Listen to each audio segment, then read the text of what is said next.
Hi, everyone. So I'm currently writing a systematic review. I'm just finishing writing it up, actually, so I'm interested. Hopefully I can get some feedback on the findings that I'll be presenting today. A systematic review looking at treatment for that addresses methamphetamine use among gay, bisexual, and other MSM. So that was the objective, to write this systematic review. One of the things I was also interested in, though, was looking at, as a secondary outcome, anything that might have been included around sexual health. So, for example, HIV risk as an outcome that could also be changed. So my research question is, what is the status of research involving interventions to address meth use among GBMSM? I was fairly certain before we developed all of the search criteria, et cetera, which I'm not going to show you, it's really kind of boring, but we would not have the capacity to start doing meta-analysis and calculating pooled effect because I assumed from the get-go we would have too much heterogeneity in the interventions we would be looking at, and also that the outcome measures would be too variable as well. And I was correct with that hypothesis. So I'm not going to be presenting on a meta-analysis today. It's more of a qualitative synthesis, and then I have some insights from some quality of study assessments I've done. To be included in my review, it had to be an intervention that was focused on GBMSM. The intervention had to address methamphetamine use, and that's usually, I think actually exclusively in this sense, was to reduce MA use, or to, another inclusion criteria that we had was to change the route of administration from a more harmful, like injecting, to inhalation, for example. And again, the outcomes of interest were meth use, and if reported, didn't have to be, because this wasn't in our inclusion criteria, sexual health risk behavior. And I included in the study designs RCT, so randomized controlled trials, and pre-post study designs. So there were a total of 25 independent interventions that were assessed by 27 different studies. And 26 of these studies took place in the United States, and there was one from Australia. 15 of these were randomized controlled trials, and 12 of them were pre-post study designs.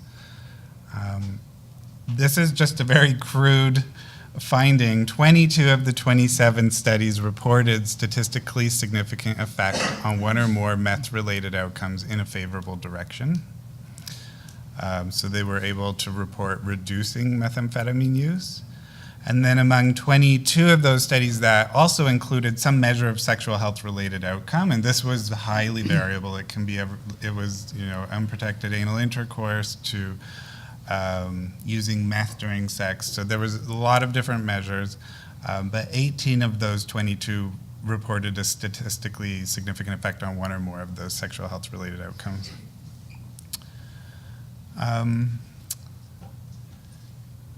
I wonder, so one of the things, before I go on and describe through some of the interventions, I didn't include it in a slide because I thought we might be a little tighter for time, but I wanted to just talk a bit about the sample of men that each of these studies included. So it was very diverse. There were several studies that only included men who were street entrenched or homeless, who were using meth, what they would describe as, or the inclusion criteria could be clinically meth dependent, and they would use the DSM to determine that.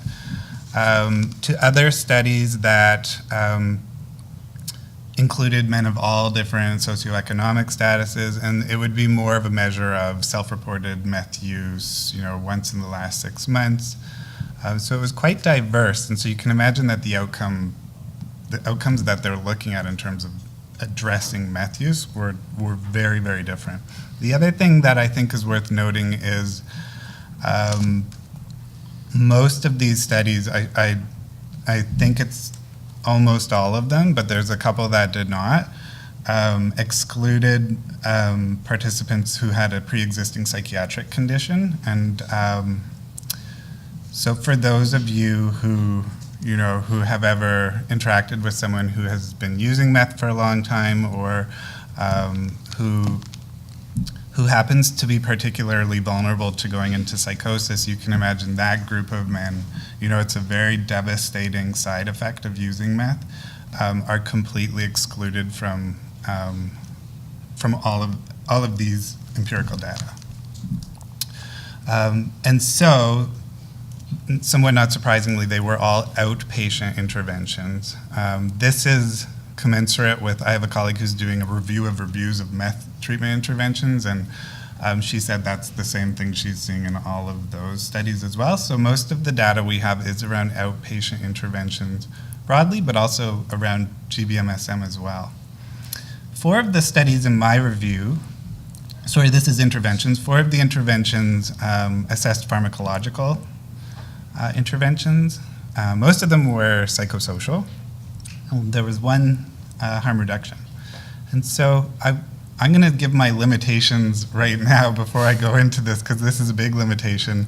We didn't do a meta-analysis, and I'm going to describe to you sort of qualitatively what we found, and then give an idea of whether there's a limited or moderate effect. The limitation being that's highly subjective. I can't actually say what the effect is, but I can give you a sense of the quality of studies. I won't do that just yet. I'd want to go through each of the intervention modalities and just give a little bit of narrative about them. So there were 4 different pharmacological regimens that were assessed in 3 different RCTs and 1 pre-post study design. Most of them found a very limited effect, and this is very similar to the broader literature and broader care and guidance around meth treatment with pharmacological regimens, that there's really no widely accepted efficacious or effective pharmacological intervention for methamphetamine use. Now, of the psychosocial interventions, 11 of them were contingency management interventions. So for those of you who don't know what contingency management interventions are, they're really interventions that provide reinforcement to reward the achievement of goals. So in this case, it's to reward those who come back to usually a clinic and have reduced their methamphetamine use. Often measured through urinalysis, and then they'll be rewarded with either a voucher or cash. And sometimes the more you come back not having methamphetamine in your urine, then that amount can go up. Usually in the studies that I was reviewing, it capped out at $10 per reward. And most of these studies did report a reduction in methamphetamine use, and some of them also reported a reduction in sexual health behavior measures. Those were generally ones that combined some sort of cognitive behavioral therapy or other psychosocial intervention with them. So, in fact, that was the only ones that did. Now, the rest of the psychosocial interventions were very, very different across. In terms of summarizing these, some of them worked, some of them didn't. So I don't know what it is about each of these. Besides, I can say when the population is clinically dependent, the effect size for methamphetamine use is very low. So they're not seeing big reductions in use when they're including only a clinically dependent population. Whereas if they're episodic users, it tended to be more successful, these psychosocial interventions. And again, this relates to a lot of the broader trial data we have on psychosocial interventions for methamphetamine use. And then there was one intervention that sought to reduce harm, and it cast itself as such, a harm reduction intervention. So things like changing the route of administration. There were 2 other things, but they've slipped my mind. In either case, they had 2 studies within this one article, and only one reported an effect for reducing methamphetamine use and sexual risk behavior.